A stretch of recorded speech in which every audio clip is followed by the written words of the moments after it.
So, the most recent chapter of My Hero Academia has been translated, has been released online, and let's just say we get a lot of confirmation of some speculations that we've had about particular non-canon characters, as well as a different time frame for when the big battle is going to occur, and haha, it's shorter than you think, and we'll talk more about that right after this.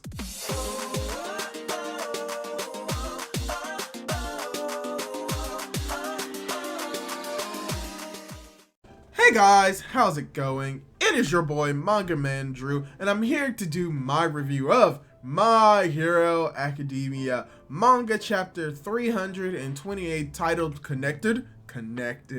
Yes, when it comes to this chapter of My Hero Academia, it is very dialogue heavy, and the dialogue that we get is very impactful because it does a few things. It characterizes a particular character a little bit more, giving him more shades of gray, as well as giving an exposition and an explanation for how All for One and One for All works when it comes to communication, as well as we get politics, because of course we do.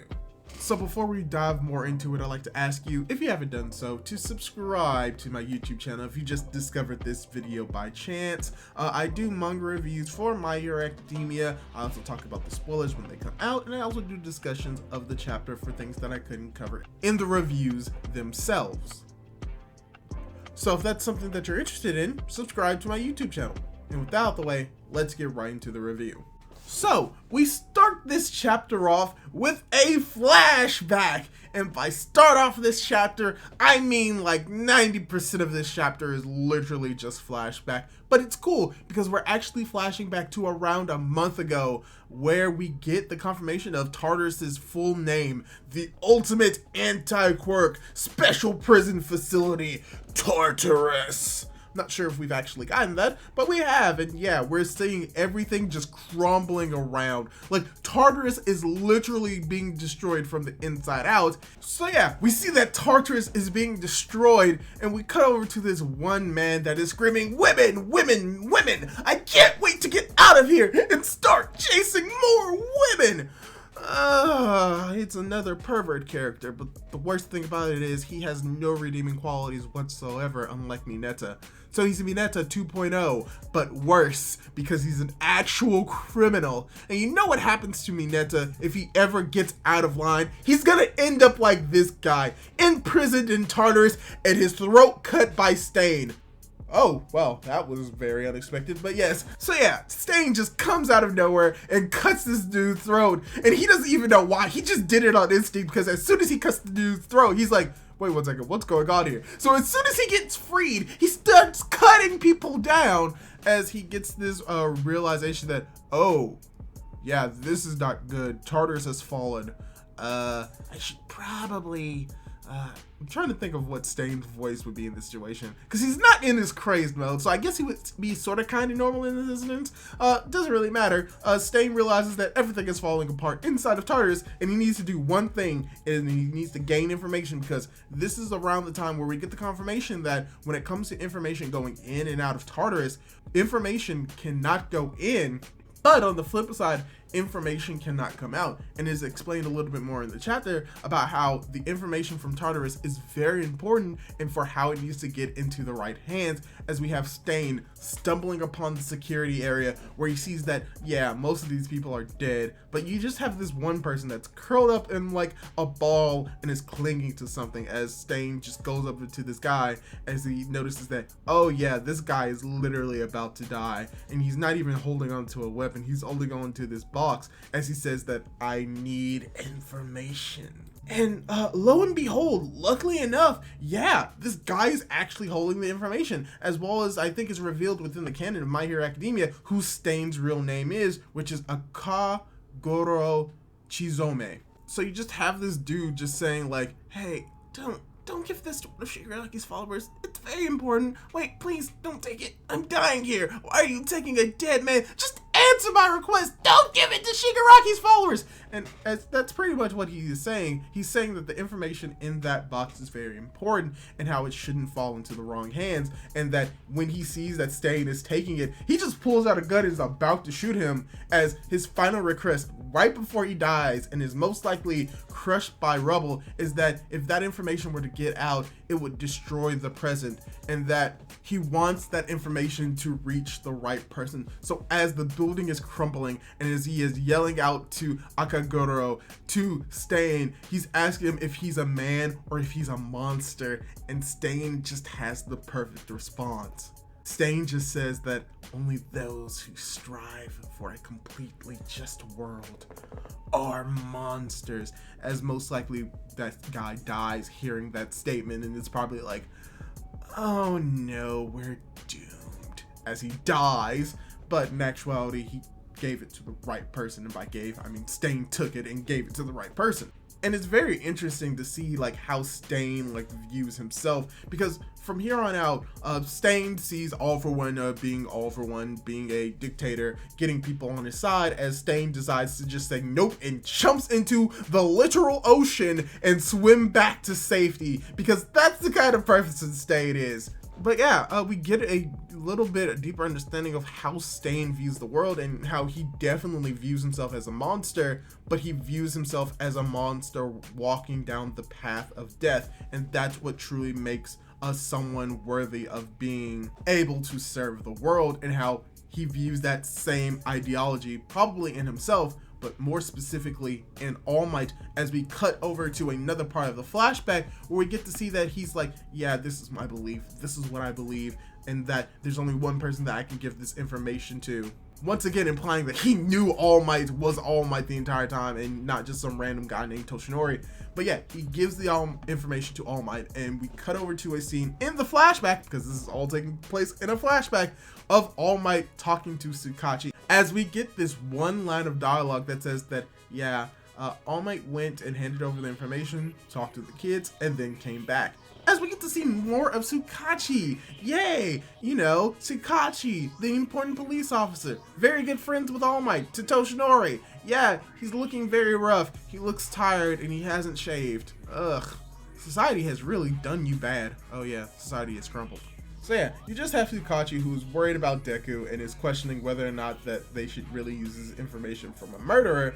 But from here on out in the flashback, we are getting a better understanding about how All For One and One For All works when it comes to communication, and we get a really thorough explanation for how even All For One was able to escape prison. Because here's where we get the information that Tartarus is isolated from the world, so no information can get in and out, and how data can not normally be accessed from the outside world and from the inside. So they begin to come to this realization that because everything is damaged, and that because of that damage, even after everything that happened, they probably couldn't gather the information. You have one officer, specifically Sansa, the cat officer, yeah, the cat police officer, and how he begins to think about how was All For One even able to connect his consciousness to his original body to make all of this occur, because the only way that this could happen is if this was a joint attack at the same time from the outside and from the inside, where you just have All Might who just explains that,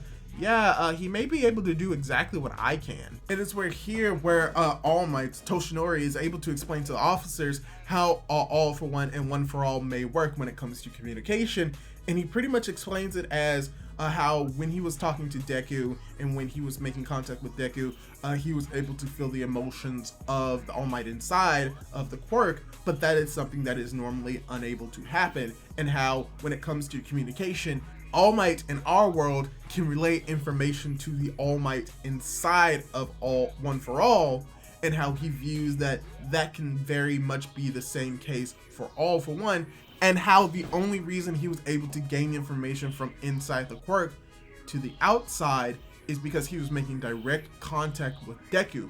But then he also explains that it wasn't any words, but it was just pure emotion that he felt.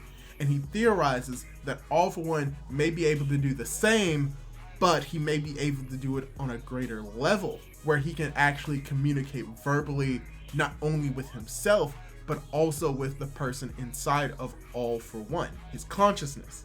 So yeah, and that's probably the reason how they were able to communicate with each other, where you just have Sansa the cat that's like, yeah, that's kind of weird. Then you just have Tsukachi that comes out of nowhere. It's like, yeah, that may be the case, but in actuality, this was all radio waves. So yeah, we just get this explanation for how All For One is able to communicate with himself, and then Tsukachi just writes it off as, oh no, this time it was radio waves. And you may be thinking, well, that doesn't make sense. Was that just unimportant? In actuality, no, and I'm probably going to make an entire video on this, but I think this is kind of tying into the idea that what All Might says is most likely correct. All For One can communicate with himself inside of the quirk, but I think it's less due to the fact that it's like his actual pure consciousness inside of the quirk, but more because they both have the same quirk inside of them and therefore can communicate with each other, which is why Sansa brings up the idea of twins. So yeah, most likely that theory that All Might has is correct, but what actually is happening is that they were able to communicate with radio waves, which we know that at least Tomo Shigaraki is able to do because he was able to use radio waves to communicate with the Nomu, so we do know he has that quirk, where it is revealed that when it comes to the radio waves, that they could have a form of communication in them, and there were, and there is, and the information that they gained from the radio waves was that he will be completed in 38 days.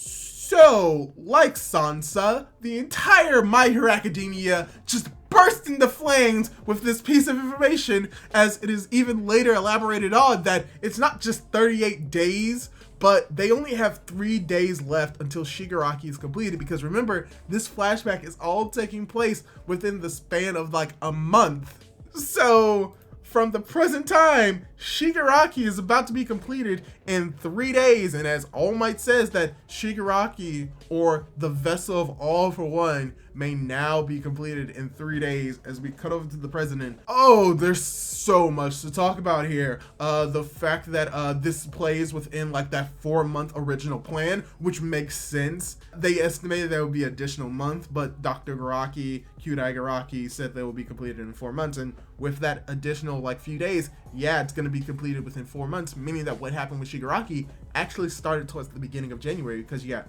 all of January, all of February, all of March, and we're probably towards the end of April going into May.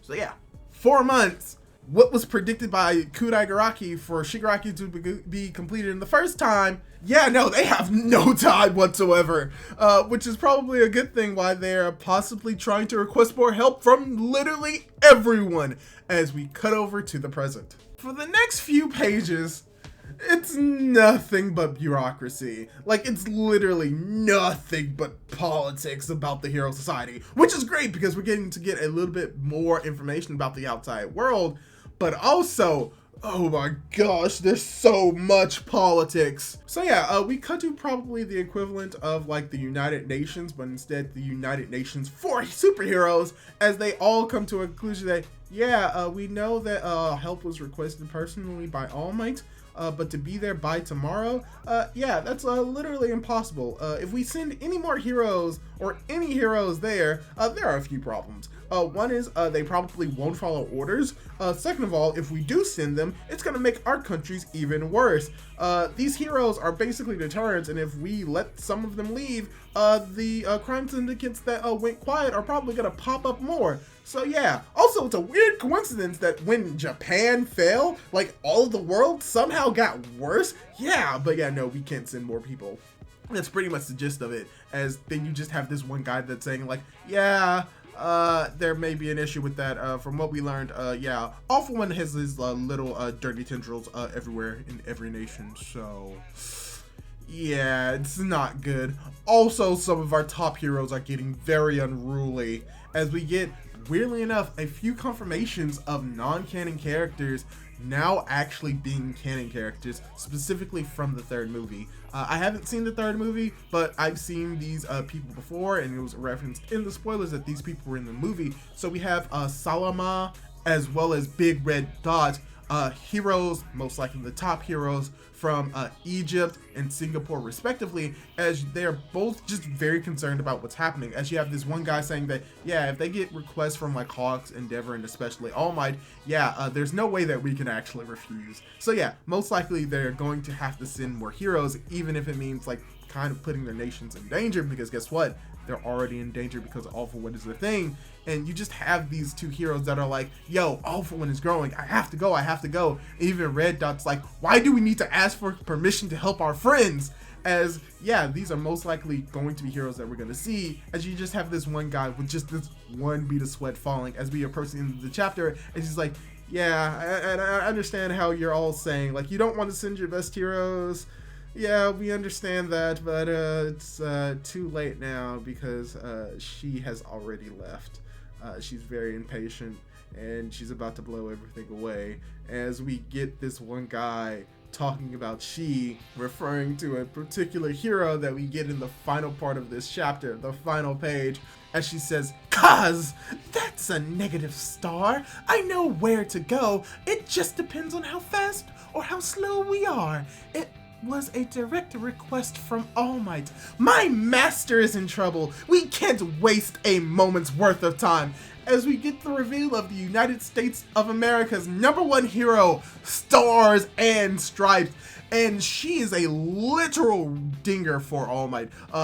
Not just like similar facial features, not just the hair, not just the aesthetic wearing the cape, but she is stacked.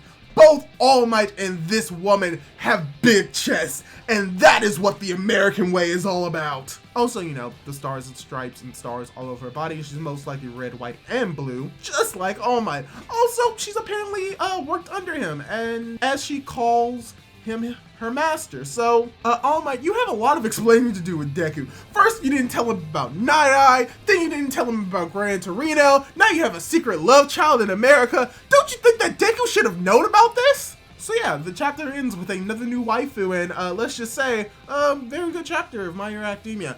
Even though it was very, very dialogue heavy and is primarily in a flashback, I still think this was a very good chapter of My Hero Academia.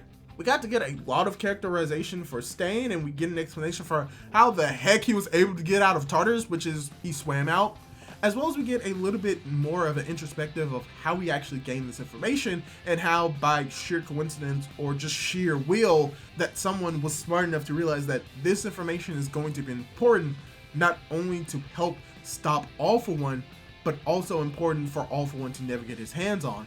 Showing that, yeah, even though Stain's ideals are just very corrupted, he's still doing all of this for the better good of society, and how his idea of monsters are just people, and how Stain's view of monsters are just people who strive for a just world, meaning that characters technically like All Might and Deku, who are monsters in their own respects when it comes to power and will, yeah, it makes kind of sense when it comes to his like view of people and how to create a just world by becoming monsters. Because in a way, All Might became a monster by being the sole pillar to keep society up. And how Deku became a literal monster following down All Might's footsteps and going down that same mentality because he was alone. So yeah, it was very interesting to see that, as well as we get a better understanding about how All for One works, and potentially an idea that the actual consciousness inside of All for One coming from All Might, how that is the actual reason why he's able to communicate with the vestiges.